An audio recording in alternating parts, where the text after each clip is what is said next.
Le pays n'a toujours pas atteint le pic de l'épidémie. Aujourd'hui, le bilan des morts reste dramatique. 889 morts en 24 heures, 10 023 victimes depuis le début de cette crise sanitaire. Mais malgré cela, quelques signes d'espoir apparaissent. On commence à voir petit à petit les effets des mesures de confinement qui expliquent un léger ralentissement dans le nombre de personnes infectées en Italie. En conférence de presse, le responsable de la protection civile italienne a expliqué que si les Italiens continuent à respecter les mesures de précaution, eh bien on verra progressivement redescendre cette courbe de la propagation du coronavirus en Italie, car on le sait, il y a un décalage d'au moins 2 semaines avant de voir les premiers effets. Il faut donc être patient et surtout ne pas relâcher les efforts. Voilà pourquoi le gouvernement italien envisage de poursuivre le confinement et la fermeture des écoles au-delà du 3 avril, la date qui était indiquée jusqu'à présent, car visiblement le pays a encore besoin de temps, plus de temps pour voir les résultats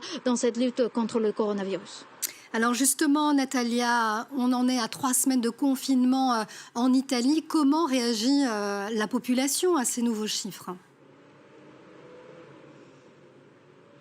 Alors les Italiens sont inquiets, très inquiets, car ils vivent dans l'incertitude, car ils ne savent pas quand est-ce qu'ils pourront reprendre une vie normale, surtout car ici, chaque jour, on apprend de l'apparition de nouveaux foyers d'infection.